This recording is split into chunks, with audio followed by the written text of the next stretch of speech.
तो आज मैं आपको एक अनोखी रहस्यमय कहानी सुनाऊंगी। अगर आप चैनल पर नए हैं तो अभी सब्सक्राइब कर ले। यह मेरा दूसरा नया चैनल है ताकि और भी रहस्यमय कहानी सबसे पहले आप तक पहुंचे तथा कहानी पूरा देखे, क्योंकि अंत में एक अनोखा रहस्य छुपा है। धन्यवाद। तो सुनिए। विंध्याचल पर्वत की कठोर चट्टानों के बीच शिल्पग्राम नाम का एक गांव था, जो अपनी अद्भुत पत्थर की मूर्तियों और विशेष रूप से भगवान शिव की प्रतिमाओं के लिए प्रसिद्ध था। गांव के ठीक बीच में एक प्राचीन शिव मंदिर था, जहां हर श्रावण मास में गांव के सबसे कुशल मूर्तिकार द्वारा तराशी गई एक नई पत्थर की शिव प्रात छोटी ही मां स्थापित की जाती थी। ये प्रतिमा केवल पत्थर का एक टुकड़ा नहीं थी, बल्कि गांव वालों की अटूट श्रद्धा और कठोर परिश्रम का प्रतीक थी, क्योंकि यह माना जाता था कि इन मूर्तियों में शिवजी का वास होता है। परंतु पिछले कुछ दशकों से शिल्पग्राम के मूर्तिकारों में अहंकार और दूसरों को नीचा दिखाने की प्रवृत्ति बढ़ गई थी। वे अपनी कला को अपनी व्यक्तिगत महानता मानते थे, न कि ईश्वर का दिया हुआ वरदान या कठोर तपस्या का फल। वे केवल सबसे महंगे और दुर्लभ पत्थरों का उपयोग करने लगे थे और अपनी मूर्तियों को चमकाने के लिए कृत्रिम पदार्थों का इस्तेमाल करते थे, ताकि वे अधिक आकर्षक दिखें।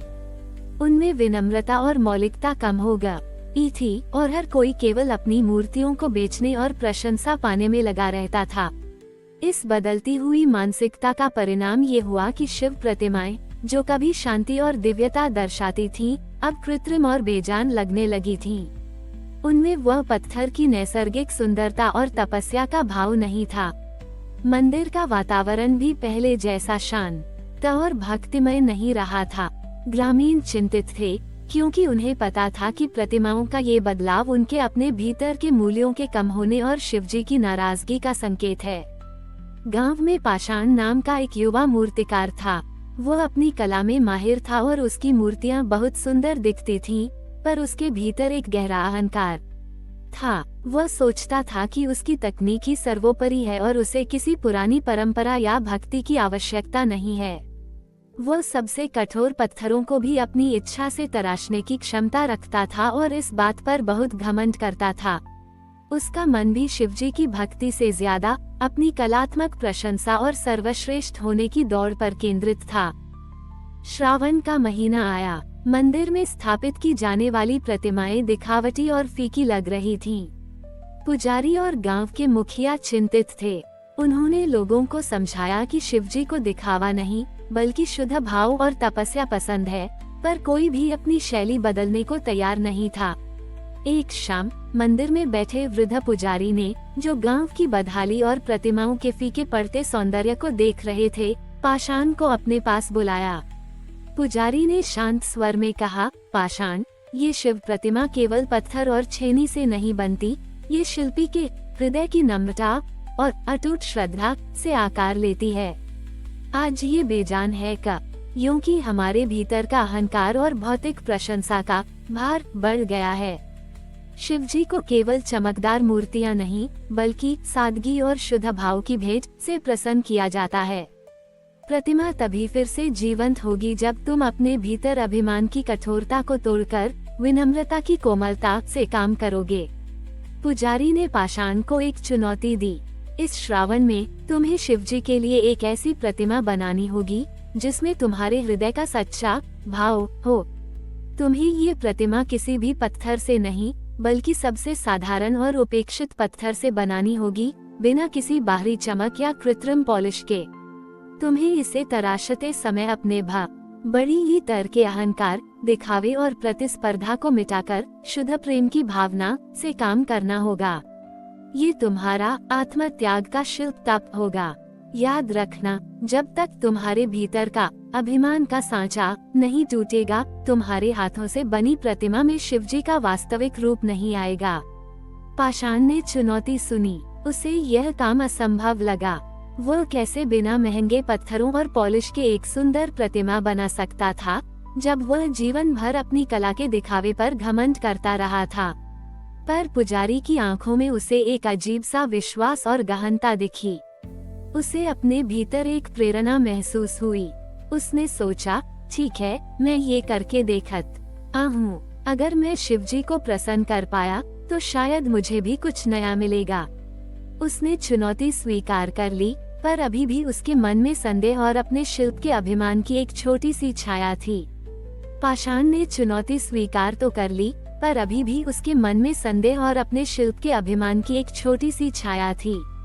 अगले ही दिन से उसने मंदिर के पास बैठकर एक साधारण से पत्थर से प्रतिमा बनाने का काम शुरू कर दिया। उसने अपने सबसे सुंदर छेनी और महंगे औजारों को छोड़ दिया और एक पुरानी घिसी हुई छेनी का उपयोग किया। उसे यह बहुत कठिन लगा। पत्थर टूटता नहीं था और बिना पॉलिश के मूर्ति बेजान लगती थी।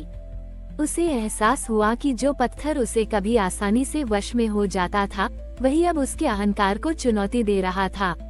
उसकी बाहरी चमक पर निर्भरता ही उसके भीतर अशांति का कारण थी। धीरे धीरे जैसे जैसे पाषाण हर दिन निस्वार्थ भाव से उस साधारण पत्थर पर काम करता गया, उसे केवल शारीरिक श्रम ही नहीं बल्कि एक आंतरिक बदलाव भी महसूस हुआ। हर बार जब छेनी पत्थर से टकराती तो उसे लगा जैसे वह अपने मन के भीतर से अहंकार और दिखावे को भी हटा रहा हो। उसका ध्यान अब मूर्ति की बाहरी सुंदरता पर नहीं, बल्कि पत्थर की अंतर्निहित शक्ति और उसके सादेपन के महत्व पर केंद्रित हो गया था। ये पत्थर केवल एक वस्तु नहीं था, ये उसके विनम्रता का गुरु बन रहा था, शिवजी को अर्पित एक तपस्या। वो अब किसी को कुछ साबित करने के लिए काम नहीं कर रहा था, बल्कि अपने भीतर की शांति और उस पुराने भक्ति भाव को वापस लाने के लिए कर रहा था। श्रावण का अंतिम सप्ताह चल रहा था। पाषाण की प्रतिमा अभी भी बिना किसी चमक के एक साधारण पत्थर की बनी थी और गांव में निराशा गहरी थी। पाषाण लगभग थककर चूर हो चुका था। एक शाम जब वो अपनी अधूरी प्रतिमा के सामने बैठा था, तो उसने देखा कि एक छोटा सा पक्षी मंदिर के शिखर पर बैठे एक छोटे से पत्थर पर अपनी चोंच से धीरे धीरे चोट कर रहा था, मानो वह भी अपनी पूरी श्रद्धा से उसे तराश रहा हो। उस नन्हे पक्षी के सहज प्रयास और उसकी अटूट निष्ठा को देखते ही पाषाण के भीतर एक नई ऊर्जा का संचार हुआ। उसे लगा जैसे ये पक्षी ही उसे सादगी और भक्ति का संदेश दे रहा है। उसने अपनी अंतिम शक्ति से प्रतिमा को आकार देना जारी रखा, इस बार किसी दिखावे के लिए नहीं, बल्कि केवल निस्वार्थ प्रेम और समर्पण के भाव से। श्रावण के अंतिम सोमवार की सुबह थी। पाषाण ने अपनी पूरी शक्ति लगाकर शिव प्रतिमा को अंतिम रूप दिया। वह थक चुका था, पर उसके चेहरे पर एक अद्भुत शांति और संतोष था। प्रतिमा बिना किसी चमक के केवल साधारण पत्थर की बनी था, बड़ी पर उसमें एक अलौकिक सादगी और दिव्यता थी। उसे मंदिर के गर्भगृह में स्थापित किया गया। जैसे ही सुबह की पहली किरण उस पत्थर की प्रतिमा पर पड़ी, एक अद्भुत चमत्कार हुआ। मंदिर में स्थापित वह साधारण पत्थर की प्रतिमा, जो बिना किसी बाहरी चमक के थी, अचानक एक आंतरिक प्रकाश से चमक उठी। उस प्रतिमा से एक ऐसी शांति और प्रेम की आभा निकली जिसने पूरे मंदिर को भर दिया। हर किसी को लगा जैसे शिवजी स्वयं उस पत्थर के भीतर विराजमान हो। उस प्रतिमा से एक सौंधी प्राकृतिक सुगंध भी आ रही थी, जो मन को शांत कर रही थी। गांव वाले जो पूजा के लिए इकट्ठा हो रहे थे, उस अद्भुत दृश्य और अलौकिक सुगंध से हैरान रह गए। उन्होंने देखा कि पाषाण ने अकेले ही उस दिव्य प्रतिमा को बनाया था। वे दौड़े दौड़े प्रतिमा के पास आए और अपनी आंखों से उस पर फैली दिव्य चमक को देखा। उनकी आंखों में आंसू थे, पर इस बार पश्चाताप और कृतज्ञता के आंसू थे। उन्हें अपनी अहंकार और पाषाण के प्रति अपने उपेक्षा भरे व्यवहार पर बहुत शर्मिंदगी महसूस हुई। उन्हें एहसास हुआ कि शिवजी ने उन्हें केवल सुंदरता ही नहीं दी थी, बल्कि निस्वार्थ त्याग, विनम्रता और मौलिकता का महत्व भी सिखाया था। पाषाण, जो कभी अहंकारी और दिखावे में लिप्त था, अब शिल्पग्राम के लिए एक प्रेरणा और सच्चा शिल्पी बन गया। उसने गांव वालों को सिखाया कि सच्ची कला बाहरी चमक में नहीं, बल्कि पत्थर की सादगी, हृदय की पवित्रता और प्रत्येक कार्य में निस्वार्थ प्रेम में निहित है। शिल्पग्राम अब एक बार फिर अपनी आध्यात्मिक कला और आपसी प्रेम के लिए जाना जाने लगा, क्योंकि वहां अब विनम्रता और त्याग का निरंतर प्रवाह था। श्रावण का वह महीना और पाषाण का वह आत्म त्याग का शिल्पताप शिल्पग्राम के लिए एक शाश्वत कहानी बन गई, जो ये सिखाती है कि सच्ची दिव्यता तभी प्रकट होती है जब हम अपने अहंकार को त्याग कर विनम्रता से और निस्वार्थ प्रेम से ईश्वर की सेवा करते हैं, और यही शिवजी का सच्चा आशीर्वाद है। हमारी और भी आध्यात्मिक एवं अनोखी कहानियाँ देखने के लिए हमारे चैनल पर जाएं तथा धार्मिक एवं पौराणिक अनोखी कहानियाँ हमारे चैनल पर है। कृपया जाके देखें तथा हमारे चैनल को सब्सक्राइब करके रखें और वीडियो लाइक जरूर करें। धन्यवाद।